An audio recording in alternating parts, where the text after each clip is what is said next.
Hello everyone. तो आज हमारी टैली की आई थिंक 11th क्लास है। और इस क्लास में 11th या 12th क्लास है। और इस क्लास में हम आगे अब देखेंगे कि आपका टैली इंटरफेस तो हमने कंप्लीट कर लिया था, कि आगे हम देखेंगे कि जो परचेज हमारा लेजर बनता है और हमारा जो ग्रुप बनता है उसमें कौन से ग्रुप आते हैं और वो किस तरीका से बनाया जाता है। ठीक है। लेकिन उससे पहले मैं आपको थोड़ा सा और बताना चाहता हूं पहले कि परचेज लेजर क्या होता है, किस तरीके से वर्क करता है। फिर हम आगे उसका प्रैक्टिकल भी अगर आज पॉसिबल हो पाएगा तो देखेंगे। तो देखिए,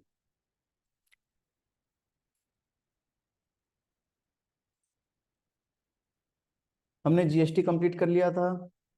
उसके बाद लास्ट क्लास में मैंने आपको बताया था कि अगर मान लीजिए एक लेजर अकाउंट होता है, एक लेजर अकाउंट अगर होता है तो लेजर अकाउंट का क्या काम आता है। तो लेजर अकाउंट मैंने बताया था कि जैसे यहाँ पे लिखा है राजेश अकाउंट, तो हमको बार बार राजेश से 8,000, राजेश से 5,000, राजेश से 6,000 से जरूरत नहीं है। राजेश के खाते में लिखे मतलब ये सारा राजेश के क्या ट्रांजेक्शन है, मतलब राजेश से हमने ये सब सामान खरीदा है।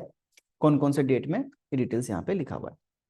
ठीक है। तो इस तरीके से हम अलग अलग अकाउंट बना लेते हैं। उसके बाद हम क्या करते हैं, टैली में एक राजेश का अकाउंट क्रिएट करते हैं और उसको बोलते हैं राजेश का लेजर अकाउंट, और उसको एक ग्रुप में डालते हैं कि राजेश हमसे किस तरीका से कनेक्टेड है, बिजनेस से, हमारे बिजनेस से कैसे कनेक्टेड है। कैसे मतलब राजेश हमारा सप्लायर है क्या, सप्लायर मतलब क्या, राजेश हमको सामान बेचता है, या राजेश हमसे सामान खरीदता है, हमारा बायर है मतलब कस्टमर है क्या हमारा। इसको बोलते हैं क्रेडिटर। अगर उधार में कोई सामान हम खरीदते हैं तो जिससे खरीदते हैं उसको बोलते हैं क्रेडिटर, और उधार में अगर बेचते हैं तो उसको बोलते हैं डेटर। तो क्या हमारा राजेश क्रेडिटर है या डेटर है। अच्छा, क्या राजेश से मैं लोन लिया हूं, हो सकता है राजेश एक हो जिससे मैं लोन लिया हूं, तो हम उसको राजेश अकाउंट बनाएंगे और लोन लायबिलिटी अकाउंट में डालेंगे, राजेश का loan account loan liability account में। या फिर हो सकता है राजेश को हम लोन दिए हैं तो राजेश अकाउंट बनाएंगे, राजेश लोन अकाउंट, और हम लोन एसेट अकाउंट में डालेंगे। इस तरीके से ये जो अलग अलग debtor, creditor, loan liability, loan assets, ये टैली में अलग अलग ग्रुप्स होते हैं जिसको हमको पहचानना पड़ेगा और फिर वो लेजर अकाउंट को उस ग्रुप में डालना पड़ेगा। ये सबसे इंपॉर्टेंट चीज है टैली में स्टार्टिंग से ही, क्योंकि अगर आप यहाँ पे गलती करेंगे तो आगे आपका अकाउंटिंग ठीक तरीका से नहीं हो पाएगा, आप टैली में प्रॉब्लम आएगा, आप सही से चला नहीं पाएंगे, सब कुछ गड़बड़ हो जाएगा। समझ आया।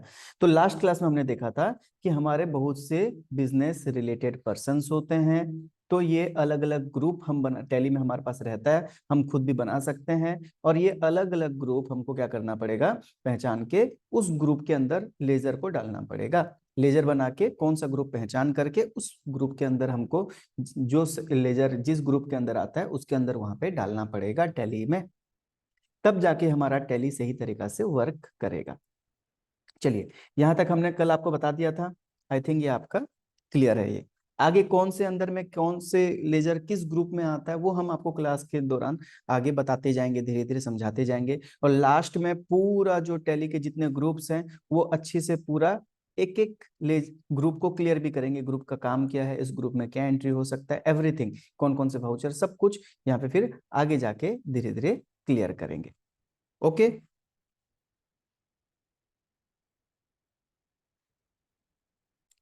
तो इस तरीका से अलग अलग रिलेटेड पर्सन जो हमारे होते हैं बिजनेस के, उनका एक ग्रुप होता है। ग्रुप को हम इस तरीके से टैली में आगे डिटेल में समझेंगे कि कौन कौन से ग्रुप में हमारा कौन कौन सा ग्रुप क्या क्या काम आता है, और इस सारे ग्रुप के बारे में डिटेल में हम बाद में समझेंगे। ठीक है। तो पहले मैंने आपको दो ग्रुप कल बता दिया था जो कि हमारा स्टार्टिंग में भी यूज में आएगा परचेज और सेल में। पहला होता है हमारा सन्ड्री क्रेडिटर ग्रुप। तो सन्ड्री क्रेडिटर का मतलब क्या होता है, जो भी हम सामान खरीदेंगे, देखिए सामान का मतलब गुड्स, और इसको हम परचेज करेंगे, परचेज का मतलब खरीदेंगे। ठीक है। और अगर हम उधार में खरीदते हैं, अच्छा कैश में भी खरीदते हैं, कैश में भी खरीदते हैं, तो हम नहीं आगे बताऊंगा, चलिए।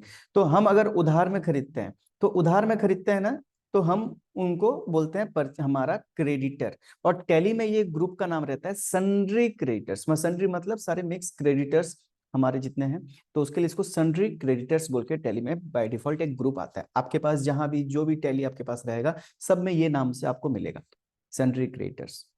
और सन्ड्री डेटर्स का मतलब अगर हम उधार में सामान गुड्स सेल करते हैं, तो जिनको उधार में सेल करते हैं ना, उनका लेजर अकाउंट हम सन्ड्री डेटर्स के अंदर बनाते हैं। सन्ड्री डेटर्स मतलब जिससे हमको पैसा लेना है और जिसको हमको पैसा देना है, ठीक है। तो ये टैली में आपको ग्रुप सन्ड्री डेटर्स के नाम से मिलेगा। उसके बाद तो इस तरीके से हमारे टैली में अलग अलग ग्रुप्स होते हैं, हम ग्रुप को धीरे धीरे पहचानते जाएंगे। अब आगे क्या होता है कि हमको देखो, हम जैसे यहाँ पे सामान परचेज करेंगे, ठीक है। मान लीजिए हम राजेश से 8,000 का उधारी गुड्स खरीदे, तो यहाँ पे हमारा कौन कौन सा लेजर अकाउंट बनाएगा बताइए। यहाँ पे देखिए होता क्या है ना, हम जब कोई भी ट्रांजेक्शन करते हैं तो उसके दो पहलू होते हैं। एक, कुछ आता रहता है तो कुछ जाता रहता है, या फिर एक हमारा कुछ आ रहा है तो हमारी उधारी बढ़ते रहती है। तो यहाँ पे हम उधार में खरीदे हैं राजेश से 8,000 का सामान। इसका मतलब अगर आप नॉर्मली भी लिखोगे तो क्या लिखोगे, 8,000 का सामान खरीदा गया। खरीदा गया मतलब परचेज, और इसका पैसा देना बाकी है किसको, राजेश को। तो आप एक राजेश का अकाउंट बनाओगे और एक परचेज अकाउंट बनाओगे। ये बात आपको समझ आ रहा है क्या? जो भी पहली बार अगर टैली अकाउंटिंग कर रहे हैं तो उनके लिए बोल रहा हूं कि हम जब भी कोई ट्रांजेक्शन करते हैं तो उसमें मिनिमम दो पहलू होता है, ठीक है। जैसे हम सामान खरीदे तो खरीदना, और बदले में पैसा गया तो पैसा का जाना। या फिर हम सामान खरीदे तो खरीदना, पैसा नहीं दिया उधारी हो गया तो उधारी का बढ़ना। इस तरीका से दो पहलू होते हैं। तो पहला, सामान को खरीदना, खरीदना को बोला जाता है परचेज।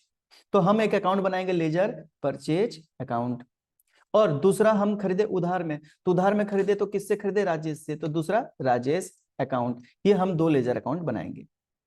जो भी लेजर अकाउंट हम बनाएंगे, अकाउंट बनाएंगे लेजर, उनको कोई ना कोई ग्रुप के अंदर डालना पड़ेगा। इसको भी एक ग्रुप में, इसको भी एक ग्रुप में। ये चीज समझ आया क्या? जल्दी चैट में बताइए, क्या ये चीज समझ आया मैं क्या बोल रहा हूं?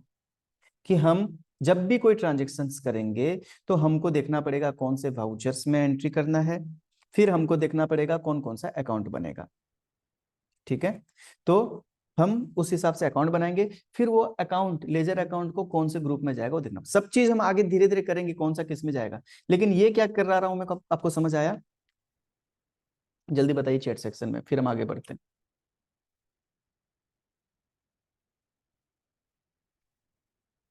ठीक है, तो देखिए अब हम क्या करेंगे। हम यहाँ पे अगर हम उधार में खरीदे राजेश से 8,000 का, तो हम एक तो परचेज का अकाउंट बनाएंगे और एक राजेश का अकाउंट बनाएंगे। परचेज अकाउंट जो बनाएंगे वो एक ग्रुप के अंदर डालेंगे, राजेश अकाउंट जो बनाएंगे वो एक ग्रुप के अंदर डालेंगे। तो राजेश अकाउंट तो मैं आपको बता दिया अभी, सन्ड्री क्रेडिटर ग्रुप में डालेंगे, क्योंकि हम उधार में सामान जिससे खरीदते हैं उसको सन्ड्री क्रेडिटर बोलते हैं। और परचेज अकाउंट ना, परचेज अकाउंट बोल के एक ग्रुप रहता है, उसके अंदर डालेंगे, पहले से बना हुआ रहता है परचेज का ग्रुप, तो हम परचेज अकाउंट ही ग्रुप का नाम है, उसमें डालेंगे, ठीक है। अब यहाँ पे क्या होता है ना, हम पहली बार जो भी लेजर अकाउंट पहली बार बनाते हैं, फर्स्ट टाइम अगर नहीं है तो बनाते हैं, उसके बाद उसी को हम यूज करते जाते हैं, नेक्स्ट हमको उसी को यूज करते जाना है। तो हम राजेश अकाउंट वन टाइम बना लिए ना, अब सेकंड टाइम 5,000 में इसी राजेश अकाउंट से लिए हैं तो इसी को यूज कर लेंगे वापस से, वो वहां पे स्टोर होकर रह जाएगा। फिर 6,000 का फिर खरीदेना तो फिर राजेश अकाउंट को यूज कर लेंगे, परचेज किए ना फिर से इसी परचेज अकाउंट को यूज कर लेंगे, फिर से इसी परचेज अकाउंट को यूज कर लेंगे। इस तरीके से हम करते हैं। चलो सब चीज मैं आपको प्रैक्टिकल बताऊंगा, बस थोड़ा सा भी आपको एक चीज समझाना है उसलिए बता रहा हूं, ठीक है। तो मेरा बोलने का मतलब यह है कि हम जो यहाँ पे टैली में परचेज अकाउंट बनाएंगे ना, मतलब परचेज का मतलब क्या, खरीदी का अकाउंट। तो ये खरीदी का अकाउंट ना, जनरली क्या होता है, लोग एक ही परचेज का अकाउंट बना देते हैं और जो भी खरीदते हैं वो सब इसी में डालते जाते हैं, जो भी सामान खरीदे वो सब इसमें डालते जाते हैं परचेज अकाउंट में, ठीक है। हमारी खरीदी के एक अकाउंट बनती है परचेज की और उसमें सब डालते जाते हैं। लेकिन मैं आपको यहाँ पे थोड़ा सा अलग डिफरेंट बताऊंगा, क्योंकि देखिए ओनली टैली में एंट्री कर देना काफी नहीं है। टैली में एंट्री सिस्टमेटिक तरीका से करना, जिससे बाद में हमको हेल्प हो अगर कोई ट्रांजेक्शन्स को चेक करना है तो वो ज्यादा बेटर है।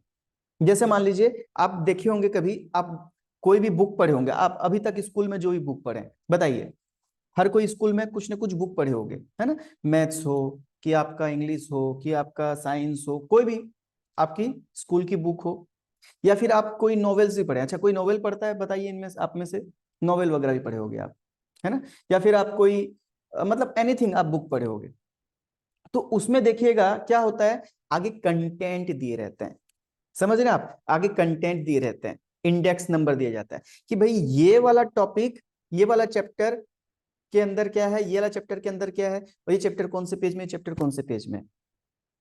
तो वैसे ही ना, हम जो परचेज कर रहे हैं, ये परचेज को भी अगर हम अलग अलग बांट दें, तो बांट देने से क्या होगा ना, हमको परचेज के अंदर भी और अलग अलग परचेज का अकाउंट बना दिए, तो हमको क्या हो जाएगा, थोड़ा सा इजी हो जाएगा उसको पहचानने के लिए। तो मेरे हिसाब से हम क्या कर सकते हैं ना, हम जीएसटी के हिसाब से परचेज को बांट सकते हैं, ठीक है? हम जीएसटी के हिसाब से परचेज को बांट सकते हैं। जीएसटी के हिसाब से मतलब क्या, देखिए, मेरे हिसाब से ना, आप ये परचेज को 4 भाग में बांट सकते हो। क्यों, किस लिए, क्या, सब आपको अभी आगे समझ जाएगा, बस समझ आ जाएगा, बस आप समझिए, अभी सुनिए। तो जैसे मान लीजिए हम परचेज कर रहे हैं, सामान खरीद रहे हैं, तो मैं बोलता हूं आप क्या करो, 4 भाग में बांट दो परचेज को।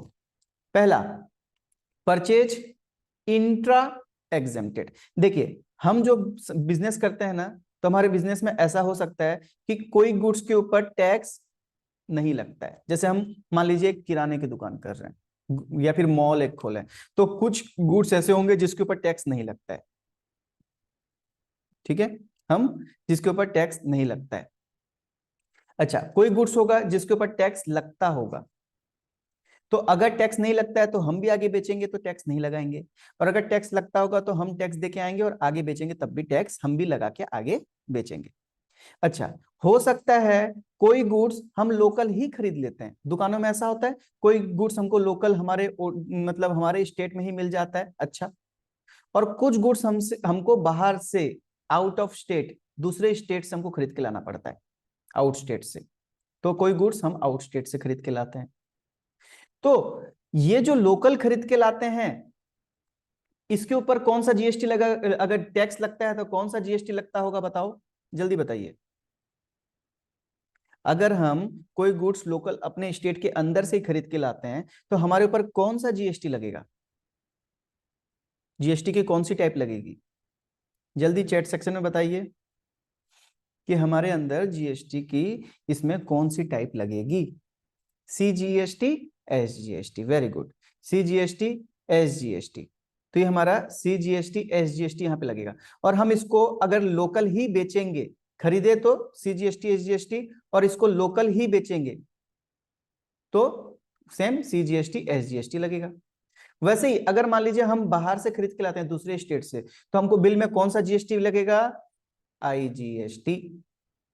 और इसको हम अगर मान लो कोई गुड्स को बाहर ही बेचते हैं, दूसरे स्टेट बेचते हैं, तो आईजीएसटी। ये चीज आपका क्लियर है? अच्छा, मान लीजिए हम किसी कोई गुड्स खरीद के लाए, अगर हम लोकल खरीद के लाए जिसके ऊपर टैक्स नहीं लगता है, तो नो जीएसटी, कोई टैक्स नहीं लगेगा, ना सीजीएसटी, ना एसजीएसटी, ना आईजीएसटी, क्योंकि इसके ऊपर टैक्स लगता ही नहीं है। और अगर मान लो हम बाहर से खरीद के लाए, तब भी नो जीएसटी, विदाउट टैक्स। तो हमको ना ये किसके ऊपर, कौन सा हमारा लोकल परचेज है और टैक्स वाला, कौन सा हमारा बाहर का परचेज है आईजीएसटी वाला, कौन सा हमारा बिना टैक्स वाला परचेज है लोकल वाला और बाहर वाला, ये हमको बिजनेस में कई बार क्या होता है, डिसीजन लेने के लिए हेल्प करता है। तो उसके लिए मेरा मानना है कि हम इनको अलग अलग कर देंगे ना, तो हमको पूरा लिस्ट, देखिए मैं आगे क्या करूंगा, इसमें बहुत से आइटम जोड़ूंगा परचेज इंट्रा के हिसाब से, तो मेरे को नहीं ये सारे आइटम अलग अलग मिल जाएंगे कि बिना टैक्स वाले कितने आइटम, टैक्स वाले कितने आइटम, सीजीएसटी एसजीएसटी वाले कितने आइटम, आईजीएसटी वाले कितने आइटम।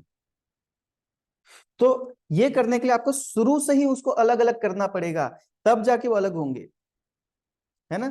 अगर आप बाद में अलग करने जाएंगे तो फिर आपको बहुत मतलब बहुत प्रॉब्लम आएगा। तो सिस्टमेटिक शुरू से ही करेंगे तो बेटर है। बाद में वापस से अगर जो बिगड़ चुके हैं उसको सिस्टम में लाना बहुत मुश्किल हो जाता है। जैसे आप एग्जाम्पल अगर समझे ना, घर में क्या होता है, जैसे मान लीजिए चावल, आपको चावल और गेहूं अलग अलग अगर आपको काम पड़ता है, अलग अलग पड़ता है, लेकिन मान लीजिए आपको अलग अलग काम पड़ता है ना, आप अलग अलग रखते हो उसको, ठीक है। तो आप शुरू से ही उसको अलग अलग डब्बे में रखते हो। मान लो दुकान से लाते समय आप क्या करें, बोले चलो एक बार दोनों को एक ही पॉलिथीन में डाल देते हैं, दोनों को एक ही पॉलिथीन में डाल दिए, बोले बाद में अलग अलग कर लेंगे। तो क्या हो जाएगा, फिर बैठ के अलग अलग करते रहेंगे, उनको अब अलग करना मुश्किल हो जाएगा। तो वैसे ही शुरू से ही आपको दो पॉलिथीन लेना था, अलग अलग करना था उसको, ऐसा नहीं एक में कर देते हैं बाद में कर देंगे। तो वैसे यहाँ पे भी हम ट्रांजेक्शन स्टार्टिंग से ही अलग अलग कर देंगे ना मेंटेन, तो सहूलियत हो जाएगा आराम से, हमको अलग अलग सब चीज इंफॉर्मेशन पता चल जाएगा, भाई हमारा लोकल कितना परचेज होता है, हमारा बाहर से कितना परचेज होता है, टैक्स वाला कितना परचेज होता है, बिना टैक्स वाला कितना परचेज होता है, एवरीथिंग। तो इसीलिए मैं आपको यहाँ पे बाइफर्केशन करवा रहा हूँ। चलिए, मेरा पर्पज क्या है यहाँ पे समझ आया आपको, क्योंकि टैली खाली टैली करना नहीं सीखना है, हमको पूरा बिजनेस का अकाउंटिंग हिसाब किताब को अच्छी तरीका से सिस्टमेटिक तरीका से मेंटेन करना सीखना है ना। अगर सिस्टमेटिक तरीका से मेंटेन करेंगे तभी हमको हेल्प होगा बिजनेस करने में। आप चाहे आपका खुद का बिजनेस करो या फिर आप कहीं पे जॉब भी करो ना, तो आप सिस्टमेटिक तरीका से किसी को मेंटेन करके दोगे और सिस्टमेटिक तरीका से फटाफट कोई आपसे कोई पूछते ही आप सारा हिसाब किताब जल्दी से निकाल के दे पाओगे, तभी आपका कोई वैल्यू क्रिएट होगा। नहीं तो फिर आप में और दूसरे में अकाउंटेंट में फर्क क्या रहेगा।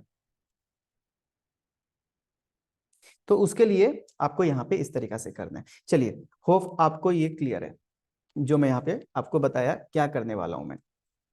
तो देखिए, यहाँ पे हम क्या करेंगे, परचेज को फर्दर हम चार भागों में बांट देंगे। तो चार भागों में मैंने कैसे बांटा, परचेज मतलब हमारा बिजनेस में जो भी खरीदी है, और मैंने खरीदी को चार भाग में बांट दिया अगर मेरी चार टाइप की बिजनेस में है तो। सबसे पहला, परचेज इंट्रा एग्जेम्प्टेड। देखिए, परचेज मतलब तो खरीदी, इंट्रा का मतलब क्या होता है, मैं आपको समझा चुका हूं, मैं यहाँ पे टेक्निकल वर्ड यूज कर रहा हूं सारे, जो मैं आपको पहले समझा चुका हूं। तो परचेज इंट्रा का मतलब जो गुड्स हम कहां से खरीद के लाते हैं, विद इन स्टेट, अपने ही स्टेट से खरीद के लाते हैं, उसको हम क्या बोलते हैं, इंट्रा परचेज। ठीक है, तो परचेज फ्रॉम सेल्फ स्टेट, खुद के स्टेट से, वैसा वाला सारा ट्रांजेक्शन इस लेजर में आएगा, परचेज इंट्रा। और साथ में एग्जेम्प्टेड, एग्जेम्प्टेड का मतलब होता है जिसमें टैक्स नहीं लगता, या लगता भी है तो 0% से लगता है। वैसे सामान को हम बोलते हैं, गुड्स को बोलते हैं एग्जेम्प्टेड या फिर नील रेटेड, जीरो रेटेड।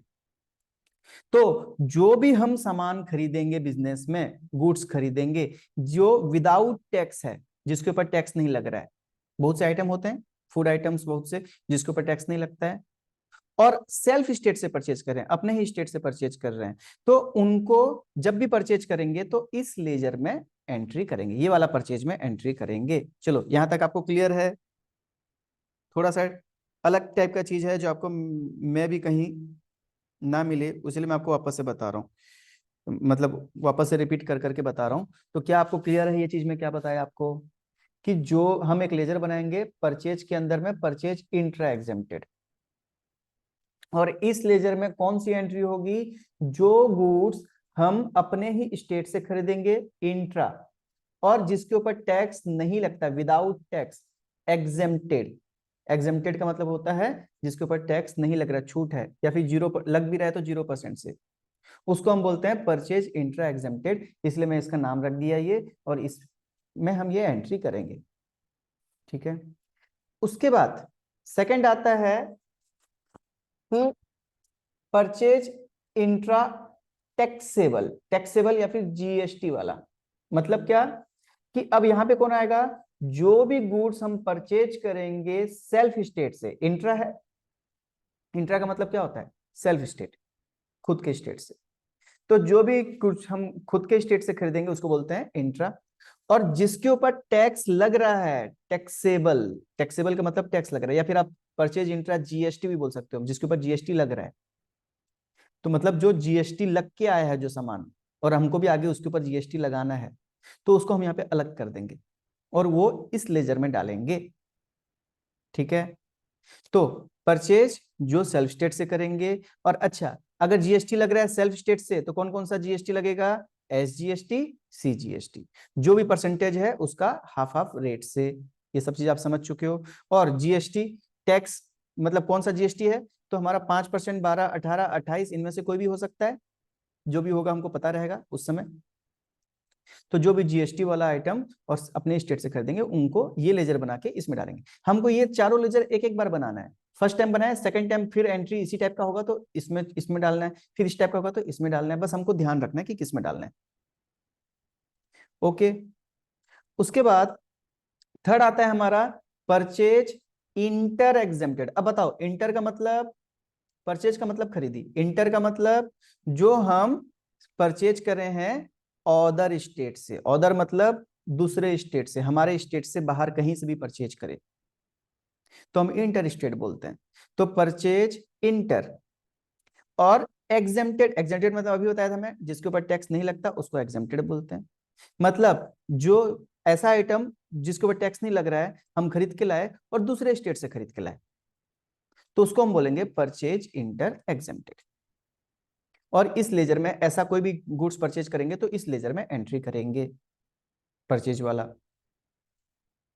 और वैसे लास्ट होता है हमारा परचेज इंटर टैक्सेबल। तो परचेज इंटर टैक्सेबल मतलब क्या, कि जो गुड्स हम इंटर मतलब अदर स्टेट से बाहर से परचेज कर रहे हैं, हमारे स्टेट से बाहर से परचेज कर रहे हैं, लेकिन जिसके ऊपर टैक्स लग रहा है। तो अगर बाहर से परचेज कर रहे हैं और टैक्स लगता है तो कौन सा टैक्स लगता है, आईजीएसटी लगता है, और वो भी फुल रेट से लगता है। एक ये टाइप का जीएसटी लगता है आईजीएसटी, और जो भी रेट हो 5, 12, 18, 28। तो ये चार टाइप का परचेज के अंदर ये चार टाइप का लेजर हमारा बनेगा। चलिए ये चार टाइप का लेजर आपको समझ आया कि नहीं आया, जल्दी बताइए चैट सेक्शन में, क्योंकि थोड़ा सा डिफरेंट है। नहीं आया तो मैं फिर से बता दूंगा, लेकिन इसी तरीका से हमारा क्लास हम आगे करेंगे। समझ आया, या किसी का थोड़ा भी डाउट है तो जल्दी बताइए।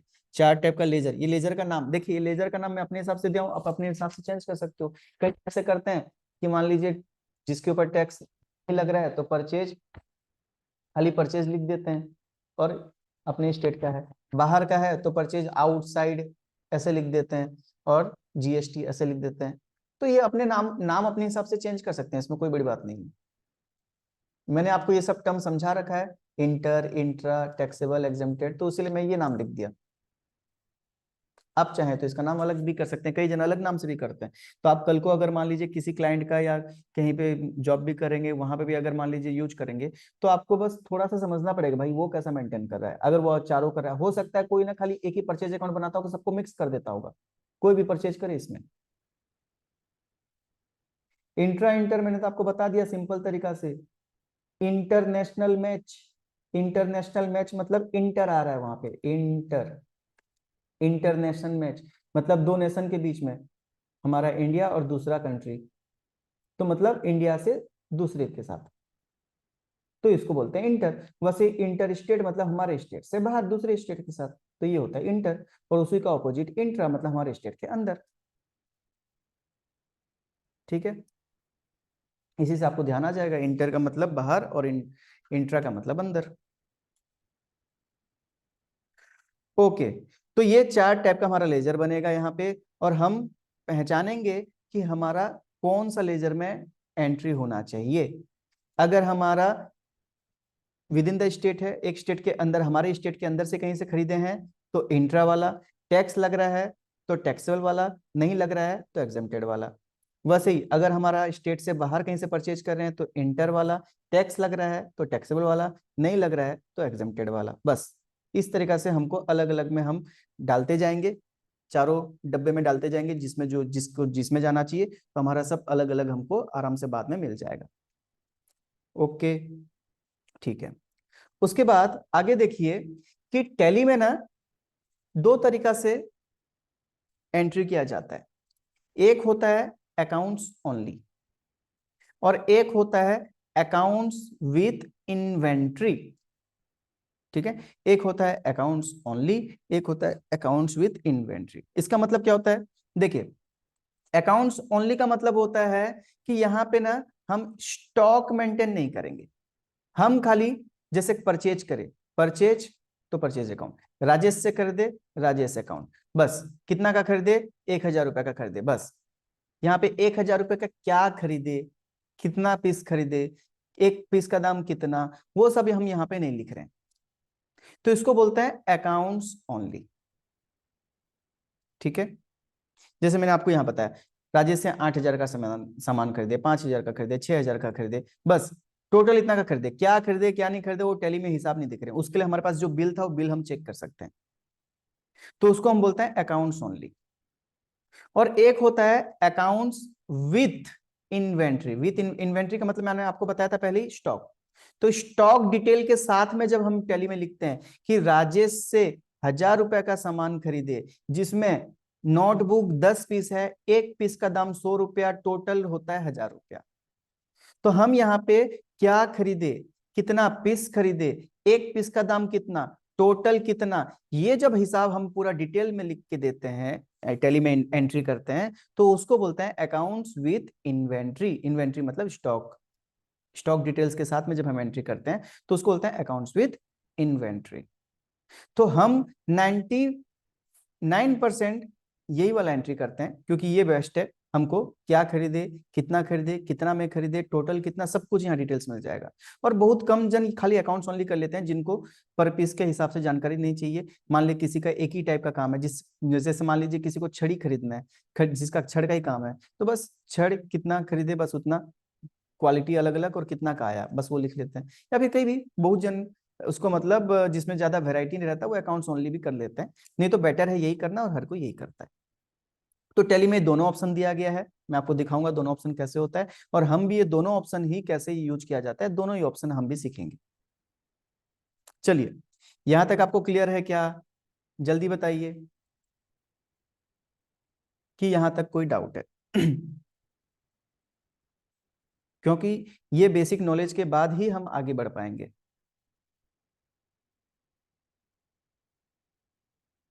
ठीक है, तो टेली में हमारा इस तरीका से, ये दो तरीका से हमारा एंट्री यहाँ पे मतलब होता है, एक अकाउंट्स ओनली, एक अकाउंट्स विथ इन्वेंट्री। इन्वेंट्री का मतलब स्टॉक। ठीक है, पूरा डिटेल्स में जो होता है। तो हम पहले अकाउंट्स विथ इन्वेंट्री करेंगे। ठीक है, हाँ, हम पहले अकाउंट्स विथ इन्वेंट्री करेंगे पूरा डिटेल में, उसके बाद हम थोड़ा सा अकाउंट्स ओनली भी बिना इन्वेंट्री का डिटेल्स के साथ भी कैसे एंट्री करते हैं वो भी सीखेंगे। दोनों का एंट्री करने का तरीका अलग अलग होता है टैली में। ठीक है, आप ऐसा नहीं कि एक सीख लिए तो दूसरा खुद कर लेंगे, तो दोनों का तरीका अलग अलग रहता है, सिस्टम अलग अलग रहता है, तो हम अलग अलग दोनों को सीखेंगे। ठीक है, और जिसके बिजनेस में भी अगर मान लीजिए आपको एक क्लाइंट है, कहीं आप जॉब कर रहे हैं, खुद भी कर रहे हैं, तो आपको दोनों ही तरीका आएगा, तो आपको जो सूटेबल लगे आप वो कर सकते हैं। तो देखिए, हम अब टैली का प्रैक्टिकल करने से पहले मैं आपको नोट्स कैसा रहेगा, हम प्रैक्टिकल कैसे करके एंट्री करेंगे, उसके बारे में कुछ डिटेल्स बता देता हूँ। तो देखिए, कल हम देखे थे कि आपको ना प्रैक्टिकल रियल लाइफ में क्या होगा, इस तरीका से कुछ बिल मिलेंगे रियल लाइफ में, ऐसा है ना, ऐसा आपको रियल लाइफ में कुछ बिल मिलेंगे, ऐसा, ऐसे बिल मिलेंगे आपको। ये बिल में ना, ये बिल को देखते हुए आपको अपने टैली में एंट्री करना पड़ेगा। तो आपको समझ आना चाहिए भाई ये बिल में क्या क्या चीजें हैं, क्योंकि अगर आप मान लीजिए ये बिल को नहीं समझ रहे हैं तो फिर आपको एंट्री करना मुश्किल हो जाएगा। तो आपको पहले समझना पड़ेगा भाई बिल में क्या क्या चीजें हैं। तो देखिए, हम ये बिल को पहले समझते हैं, ये बिल में होता क्या है ये बिल। देखिए,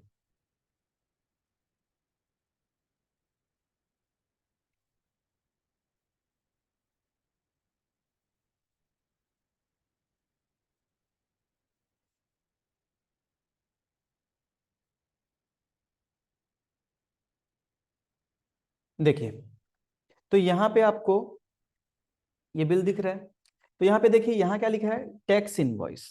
टैक्स इनवॉइस का मतलब होता है कि जब भी हम कोई बिल जिसमें टैक्स भी लग रहा है, और हम हमारे पास जीएसटी हम टैक्स लगा सकते हैं, तो हम ऊपर ना टैक्स इनवॉइस लिखते हैं, हमारा जीएसटी नंबर हमारे पास है और हम टैक्स लगा सकते हैं ना, तो ऊपर उसको लिखते हैं टैक्स इनवॉइस, का मतलब होता है बिल और टैक्स इनवॉइस। ठीक है, उसके बाद यहाँ पे देखो डुप्लीकेट फॉर ट्रांसपोर्टर, तो ये ट्रांसपोर्ट वाले का बिल है, इस तरीके से हम जब भी बिल निकालते हैं ना तो 2 कॉपी 3 कॉपी 4 कॉपी जितना हमको जरूरत है निकालते हैं। तो एक कॉपी हम खुद रख लेते हैं, एक कॉपी हम ओरिजिनल कॉपी जो मतलब परचेजर है उसको दे देते हैं, और एक हम ट्रांसपोर्ट के लिए भी दे देते हैं। तो ये डुप्लीकेट फॉर ट्रांसपोर्टर, यहाँ पे किस किस कौन सा बिल है ऐसे यहाँ दे, तीनों बिल सेम होता है, बस ऊपर ये लिख देता है ऐसा। ठीक है। उसके बाद यहाँ पे देखिए ये होता है, यहाँ पे ये सेलर है, सेलर लिखा नहीं है, यहाँ बायर लिखा है और ये सेलर है। तो ये सेलर है, ठीक है। तो उसका नाम है नेशनल एंटरप्राइजेस बोमनई हाली बेंगलोर, ठीक है। तो बेंगलोर का है ये, और ये उसका GSTIN, जीएसटी नंबर जो हमारा आता है, जीएसटी आइडेंटिफिकेशन नंबर, तो ये जीएसटी नंबर होता है। देखिए ये बेंगलोर है और कर्नाटका का 29, ये हमारा जीएसटी हमारा कोड होता है, इसलिए यहाँ पे कर्नाटका कोड 29 ऐसे लिखा है। और जितने भी कर्नाटका के में रजिस्टर होंगे जीएसटी नंबर, वो सबका 29 से स्टार्ट होगा, चाहे आप हो चाहे कोई भी हो, सबका 29 से, अगर आप कर्नाटका से जीएसटी रजिस्ट्रेशन करें। तो ये हम कोड से पहचान सकते हैं कि भाई ये कौन सा। अब देखिए यहाँ पे क्या लिखा है 29 ये, और देखिए यहाँ पे भी आपका लिखा है 29, जो बायर है खरीद रहा है। तो कई बार क्या होता है ना, हमको एरिया पता नहीं चलता है कि ये कहाँ का है। जैसे यहाँ तो ये भी बोमनहली, यहाँ भी बोमनहली से है लिखा है, कई बार हमको पता नहीं रहता कि भाई ये एरिया कहाँ का है। तो हम ये जीएसटी नंबर से जान सकते हैं कि कहाँ का है। अगर सेम जीएसटी नंबर, हमारा जो जीएसटी नंबर जहां से स्टार्ट होता है इसका भी उसी से स्टार्ट हो रहा है, इसका मतलब कौन सा जीएसटी लगेगा हमको समझ आ जाएगा, जल्दी बताइए। अगर ये जीएसटी, हमारा जीएसटी का आगे का 2 कोड और जो बायर है उसका 2 कोड आगे का सेम है, इसका मतलब हम कौन सा जीएसटी, हम अब एरिया नहीं देखेंगे कहाँ का है क्या है, हमको इतना टेंशन नहीं है, हम सीधा SGST CGST लगा देंगे, क्योंकि हमको समझ आ गया भाई आगे के 2 कोड हमारे का सेम है, इसका मतलब ये हमारे स्टेट का ही कहीं का है। जैसे होता है ना, जैसे मान लीजिए आप कोई से भी स्टेट से है ना, कई बार ऐसे छोटे छोटे टाउन से कोई पर्सन आता है जिसका जीएसटी नंबर भी है, लेकिन आप वो अपना टाउन बताते तो आपको पता नहीं चलता कौन सा टाउन कहाँ का है, वो कौन से स्टेट का है।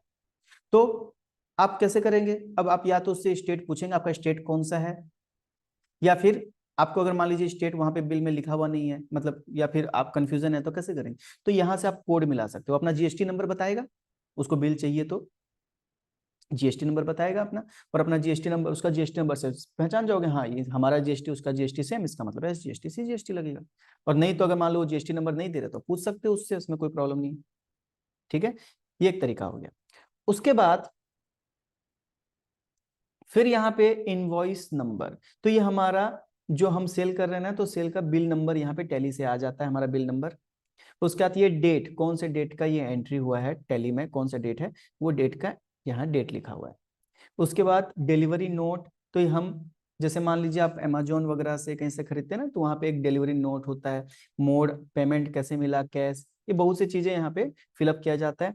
उसके बाद ये ऑर्डर नंबर, तो कई जन क्या करते हैं, पहले आप जैसे अमेजोन वगैरह में परचेज करते हैं ना, देखिए आपका पहले एक ऑर्डर नंबर मिलता है, फिर वो ऑर्डर के हिसाब से प्रोसेसिंग होता है, फिर डिस्पैच होता है, मतलब वो आपको कोई भी कुरियर के थ्रू भेजते हैं, तो कुरियर का डॉकेट नंबर मिलता है आपको, जिसके थ्रू आप ट्रैक कर सकते हैं। तो ये उस तरीके से सब कुछ मेंटेन किया है। ठीक है, आप भी चाहें तो ऐसे पूरा मेंटेन कर सकते हैं। तो ये बाय ऑर्डर नंबर, और ये कौन से डेट में ऑर्डर मिला था, तो ऑर्डर और ये सेम डे में बिल भी बन गया है। उसके बाद ये डिस्पैच डॉक्यूमेंट नंबर, मतलब जो हमारा ट्रैकिंग नंबर मिलता है ना हमको, जो टेली मतलब जो लॉजिस्टिक मतलब कुरियर वाले जो नंबर देते हैं, ये वो है। उसके बाद डिलीवरी नोट डेट, तो किस दिन डिलीवरी हुआ, ये भी सेम डेट है। उसके बाद कौन से कुरियर के थ्रू डिलीवरी हुआ, तो मारुति लॉजिस्टिक्स बोल के कुरियर है, उसके थ्रू डिलीवरी हुआ। डेस्टिनेशन कहाँ पहुंचेगा, ये इसका डेस्टिनेशन बेंगलोर ही है, सेम सेम यहीं पे पहुंचना है, बायर यहीं का है। इस तरीके से सारे डिटेल्स यहाँ पे दिया हुआ है। ठीक है। उसके बाद मैंने आपको कल थोड़ा सा बताया था कि हम जो भी सामान खरीदते हैं ना, तो वहाँ serial number 1 Dell personal computer और 2 HP का ऑल इन वन कंप्यूटर, तो ये 2 कंप्यूटर्स हम यहाँ पे खरीद रहे हैं, हमारे इलेक्ट्रॉनिक का शॉप है, और सॉरी हम बेच रहे हैं, तो इलेक्ट्रॉनिक शॉप है और हम ये 2 चीज बेच रहे हैं। तो ये ना उसका HSN कोड है, तो कोई भी गुड्स होता है, कोई सामान होता है, उसको अगर हम बेचते हैं ना, तो उसको हम बोलते हैं HSN कोड। ठीक है, गुड्स में HSN कोड। और जो भी अगर हम सर्विस दे रहे हैं ना, तो उसका होता है SAC कोड। गुड्स के केस में HSN कोड यूज होता है, और सर्विस के केस में SAC कोड यूज होता है।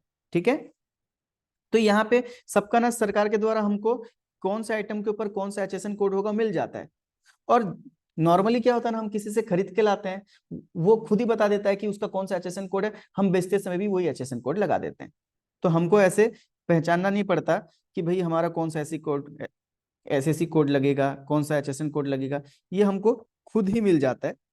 ठीक है, कि कौन सा HSN कौन सा HSC कोड लगेगा। ठीक है, तो जो HSN का मतलब क्या होता है, इसका होता है harmonised system nomenclature, harmonised system nomenclature, और इसका होता है सर्विस अकाउंटिंग कोड्स। ठीक है, ये इनके फुल फॉर्म होते हैं, harmonised system nomenclature, service accounting code. तो ये एक सिस्टमेटिक तरीका से कोड होता है जो हर आइटम के ऊपर दिया जाता है। तो कोई भी इंडिया में इस टाइप का कंप्यूटर बेचेगा ना, तो उसको ये कोड लगाना पड़ेगा। ऐसा नहीं कि खाली मैं लगाऊंगा, ये सेलर लगाएगा, कोई भी सेलर लगाएगा, तो ये गवर्नमेंट के द्वारा एक कोड बना दिया गया कि सारे कंप्यूटर्स इस कोड के अंदर आएंगे, तो हमको यहाँ पे कोड दिखाना पड़ता है। ठीक है, उसके बाद कितना पीस, तो ये 14 नंबर्स, कोई पीसेस लिख देते हैं, कोई नंबर्स लिख देते हैं, तो 14 नंबर्स और ये 8 नंबर्स सेल किया। ठीक है, टोटल 22 पीसेस या नंबर्स सेल किया। एक पीस का दाम 27,500, ये पर पीस रेट, मतलब पर पीस, देखो रेट पर नंबर मतलब पर पीस इतना रुपया, तो एक पीस का दाम 27,500, एक पीस का दाम 29,900। उसके बाद ये दोनों 14 इंटू 27,500 टोटल इतना, और 8 पीस का, एक पीस के हिसाब से इतना, के हिसाब से इतना, ये हो गया टोटल अमाउंट इसका। उसके बाद हम टोटल के ऊपर GST लगाएंगे। अब देखो ये दोनों कौन से थे, दोनों सेम स्टेट के थे, तो यहाँ पे CGST SGST, यहाँ पे सेंट्रल टैक्स स्टेट टैक्स लिखा है, क्योंकि ये लेजर ये नाम से बनाया है, हम CGST SGST नाम से लेजर बनाएंगे, तो यहाँ पे वो नाम से आएगा। तो CGST इतना लगा, SGST, अब दोनों सेम रहेगा ना, मैंने क्या बताया था आपको, दोनों सेम रहता है। मान लीजिए अगर 18% है तो दोनों दोनों तो दोनों सेम आएगा, तो ये हमेशा क्या होता है, दोनों सेम रहता है। ठीक है, क्योंकि गवर्नमेंट के पास 50-50 जाता है ये। उसका ये हो गया GST लगा के टोटल अमाउंट, टोटल बिल का अमाउंट 7,37,405 रुपया 60 पैसे। उसके बाद यहाँ GST का ना आगे डिटेल्स दिया रहता है कि ये वाला HSN कोड वाला टैक्सेबल वैल्यू, मतलब इसका इतना, इसका इतना, टोटल ये वाला 6,24,000 इतना, और GST का टोटल कितना है, 18% है, इसीलिए CGST वाला 9%, 9%, SGST वाला 9%, 9%। तो ये इस आइटम के ऊपर इतना GST, इस आइटम के ऊपर टोटल इतना GST, टोटल इतना, और वैसे इसके ऊपर इतना, इसके ऊपर इतना, टोटल इतना। तो इसका बाइफर्केशन कर दिया कि GST आइटम वाइज इसके ऊपर टोटल GST कितने लगे हैं, इसके ऊपर टोटल GST, CGST कितना, SGST कितना, इस तरीके से एक टेबल दे दिया है ना। और फिर इसको टोटल को ऐसे वर्ड में भी लिख दिया है। ठीक है, GST का भी और टोटल अमाउंट का भी। उसके बाद यहाँ नीचे जो है ना आपका, जो आप यहाँ साइन करेंगे, ऑथराइज सिग्नेटरी जो दुकान वाला साइन करेगा ना, मतलब जिसका बिजनेस है, तो ये उसके लिए साइन के लिए है। उसके बाद डिक्लेरेशन रहता है कि भाई ये actual price of the goods जो भी है वो ट्रू है, सही है ऐसा, और ये कंप्यूटर जनरेटेड इनवॉइस है, इस तरीके से रहता है। तो ये जो फॉर्मेट है ना, ये आपको बनाना नहीं पड़ता है, ये आपको बस ना यहाँ पे कुछ कुछ कुछ चीजें आपको पुट करने पड़ते हैं बिल में, उसका तो ये सारा ऑटोमेटिक फॉर्मेट बन के आ जाता है। ऐसा नहीं भाई आपको ये सब इतना सारा बनाना पड़ेगा, नहीं, आपको बस कुछ कुछ चीजें, छोटे छोटे चीजें यहाँ पे डालने पड़ेंगे, ऑटोमेटिक ये फॉर्मेट में खुद बन के आ जाता है। सब चीजें अपन आगे देखेंगे, है ना। तो देखिए, तो हमको क्या जानना है, हमको जानना है बिल को देखते हो। अब आप मान लीजिए एक टैली में आप एंट्री करने बैठे हो, और आपको दे दिया गया इस तरीके से बिल, तो आपको बिल को देख के समझना है कि आपको टैली में क्या क्या लिखना है। तो टैली में आपको देख क्या करना पड़ेगा, टैली में आपको, आप खुद हो नेशनल एंटरप्राइजेस, मान लीजिए ये, चलिए मान लीजिए परचेज का बिल है, तो आप कौन हो, आनंद ट्रेडर्स, आपका नाम आनंद ट्रेडर्स, और आपने खरीदा नेशनल एंटरप्राइजेस से। तो आप क्या करोगे, अगर फर्स्ट टाइम इससे खरीदे हो तो नेशनल एंटरप्राइजेस के नाम से एक लेजर बनाओगे, और वो अगर आप ये उधारी में खरीदे हो, मान लो यहाँ पे कैश है लेकिन मैं बोल रहा हूँ उधारी में खरीदे हो, तो उधारी में खरीदे हो तो आप क्या करोगे, नेशनल एंटरप्राइजेस को किसमें डालोगे, सन्ड्री क्रेडिटर में डालोगे, वहां पे ये सारा उसका एड्रेस वेड्रेस GST नंबर लिख दोगे। उसके बाद फिर आप ये आइटम एक एक बनाओगे, डेल ये वाला, फिर इतना नंबर खरीदा इतना रुपया, जब ये एंट्री करोगे टोटल ये खुद बता देगा। फिर आप ये वाला आइटम बनाओगे और HSN कोड डालोगे, फिर ये एंट्री करोगे, ये टोटल खुद बता देगा। फिर आप CGST SGST लगाओगे, टोटल करोगे, और यहाँ पे आप एंट्री कर दोगे। ठीक है, इस तरीके से होता है डिजिटल सिग्नेचर। ऐसे डिजिटल सिग्नेचर जो होता है वो मतलब एक सॉफ्टवेयर होता है, उसके थ्रू वहां पे वो आ जाता है। ठीक है, यहाँ पे टैली में उसको इंटीग्रेट करना पड़ता है।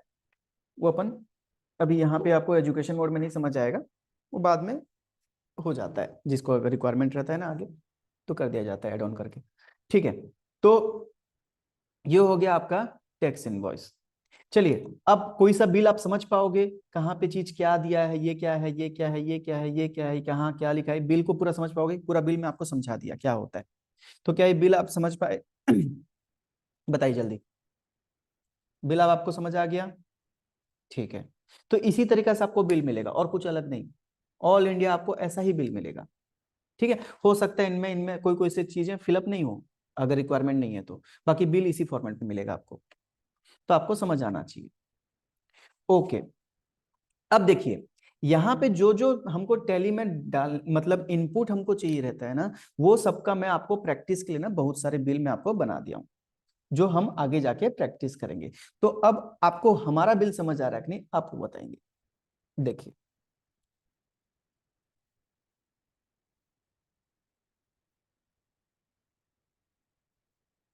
अब देखिए, ये हो गया हमारा बिल। अब यहाँ पे मैंने क्या किया, ये आपको परचेज का बिल बनाया। ये परचेज का बिल में मैंने लिखा इनवॉइस डेट, तो आपने किस दिन में परचेज किया, 1 अप्रैल 2022 में आपने परचेज किया।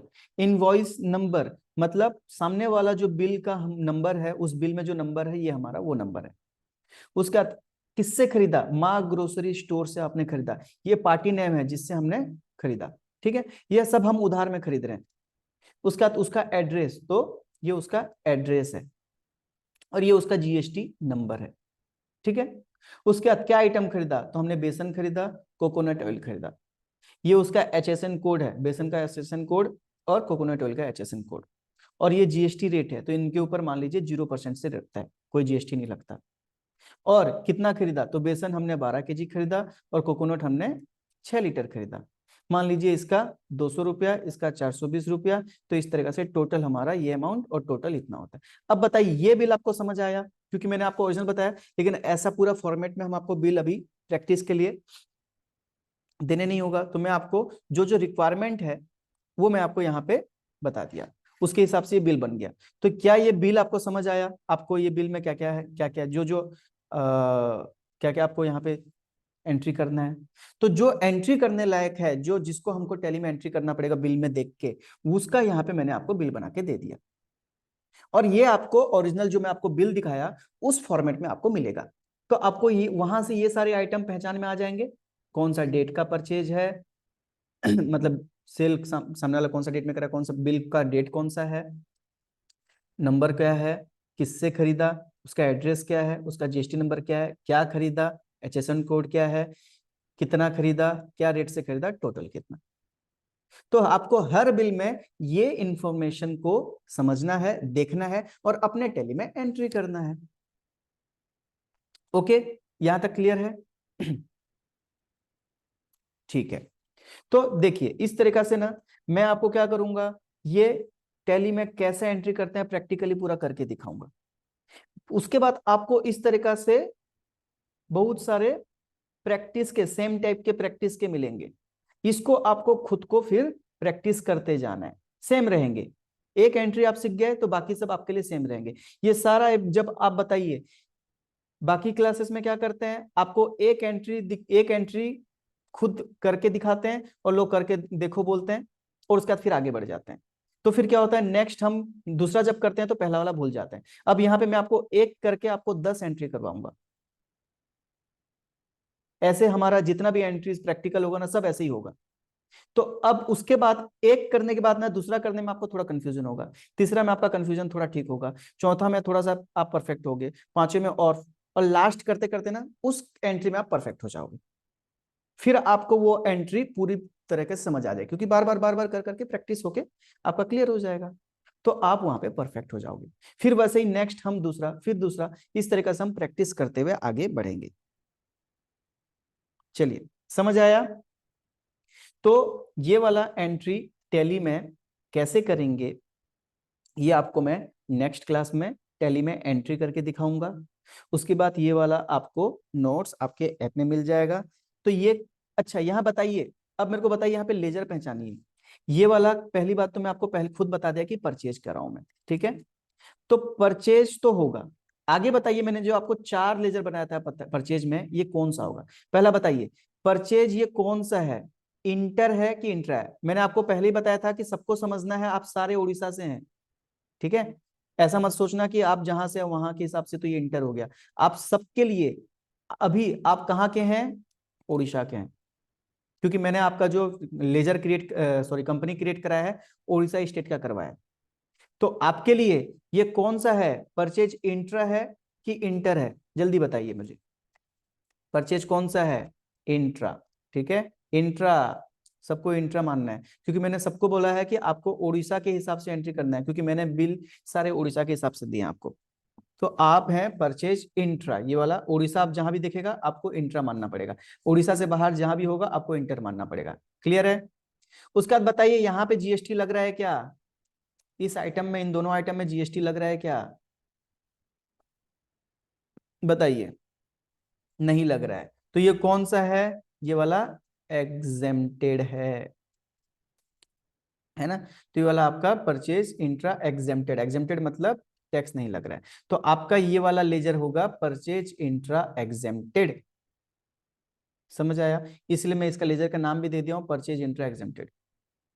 तो आपको यहाँ पे परचेज इंट्रा एग्जेम्प्टेड वाले लेजर में ये वाला एंट्री करना है, और सबको सब आपको यही वाला मिलेगा भी, ठीक है। सब उड़ीसा वाला। अच्छा, कहीं पे उड़ीसा नहीं लिखा है तो आपको समझ आ जाना चाहिए, ये 21, आप 21, उड़ीसा का स्टेट कोड 21 जीएसटी का, और ये भी 21। तो आपको समझ आ जाना चाहिए, हम भी 21, ये भी 21, मतलब ये उड़ीसा का है, ठीक है। तो ये आपका इंट्रा इंट्रा इंट्रा, ठीक है। ग्रुप का मैं सब आपको कल बताऊंगा। कल हमारी जो प्रैक्टिकल क्लास स्टार्ट हो जाएगी, जिसमें हम इनको एंट्री करेंगे, तब मैं आपको कौन सा ग्रुप में क्या आएगा सब डिटेल में अपन करेंगे, ठीक है। तो ये सारा आपका इस तरीका से एंट्री होगा, और इसको हम कल देखेंगे। तो और यहाँ पे आपको पहचानना है भाई कौन सा है, तो ये परचेज इंट्रा एग्जेम्प्टेड वाला होगा। ओके, तो कल हम इसको एंट्री परचेज ये वाला को हम एंट्री कल परचेज एंट्री टैली में प्रैक्टिकली करके देखेंगे। फिर आपको ये मिल जाएगा नोट्स, जिसको आपको अपने कंप्यूटर में, अपने लैपटॉप में सारी एंट्री कंप्लीट करनी है। फिर हम आपको इसका आंसर भी बताएंगे कि आपके कंप्यूटर में टैली में ये अगर आप सही कर रहे हैं तो क्या आंसर आना चाहिए, तो उससे आप चेक भी कर पाएंगे कि आपने सही किया है कि गलत किया है। इस तरीका से आप आराम से घर बैठे बैठे अपनी कंप्लीट कर पाएंगे। अगर कुछ प्रॉब्लम होगा तो हम आपको, आपका जो भी प्रॉब्लम होगा तो आप अलग से व्हाट्सअप कर सकते हैं हमको। तो आपका टीम व्यूअर या फिर एनी डेस्क के थ्रू हम, हमारा टीम आपका वो भी सॉर्ट आउट कर देगा कि आपका कुछ भी प्रॉब्लम आता है तो। व्हाट्सएप में अपलोड नहीं हो पाएगा, नोट्स आपको ऐप में ही मिलेगा।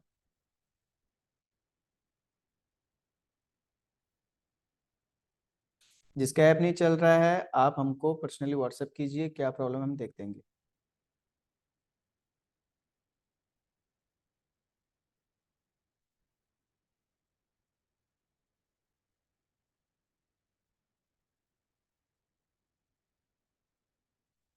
ओके।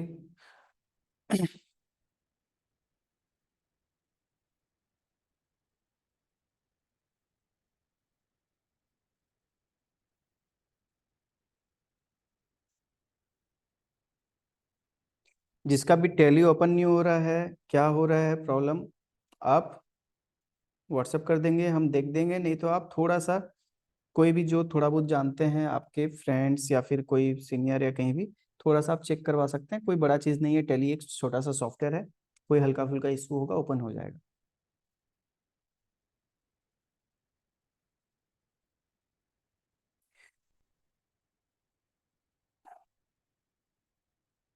ओके, तो आज आज का टॉपिक आपको क्लियर है? हमने आपको जो भी बताया, आज हमने एक बिल को कैसे पहचानते हैं, उसके अंदर क्या क्या चीजें रहते हैं देखे। फिर हम आपको नोट्स दिखाए कि आपको इसको किस तरीके से एंट्री करना है, और फिर हम आपको परचेज का लेजर का अलग अलग लेजर आप क्यों बना सकते हैं, क्या हेल्प होता है और कैसे बनाना है, वो सब चीज़ आपको बताए। ठीक है, और कल से हमारी प्रैक्टिकल स्टार्ट हो जाएगी। तो जिसने भी अभी तक टैली डाउनलोड नहीं किया है या टैली में कंपनी क्रिएट नहीं किया है या डेस्कटॉप भी आप यूज कर सकते हैं, जैसे भी आप उसमें अपना क्रिएट कंपनी करके रेडी हो जाएंगे तो हम जब आपको बताएंगे ये, तो आप साथ में भी प्रैक्टिस कर सकते हैं या बाद में भी उसको आपको कंप्लीट करना है। आप साथ साथ प्रैक्टिस करते जाएंगे या बाद में प्रैक्टिस करके इसको जैसे कंप्लीट करेंगे, जितना प्रैक्टिस करेंगे उतना ज़्यादा आपका क्लियर होगा। ठीक है, जिसको भी लैपटॉप कंप्यूटर किसी का कुछ प्रॉब्लम है तो आप बाद में भी इसको देख के समझ के बाद में भी एंट्री कर सकते हैं, कोई प्रॉब्लम नहीं है, आपके ऊपर है। बाकी हम आगे एक टैली एक कंप्यूटर में का सॉफ्टवेयर ही कर रहे हैं तो थोड़ा सा आपको कंप्यूटर का मैनेजमेंट करना पड़ेगा।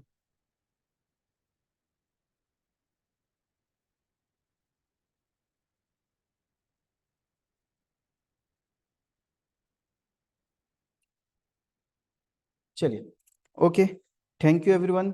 आज हम क्लास यहीं तक रखते हैं। नेक्स्ट फिर हम आगे टैली की प्रैक्टिकल से स्टार्ट करेंगे।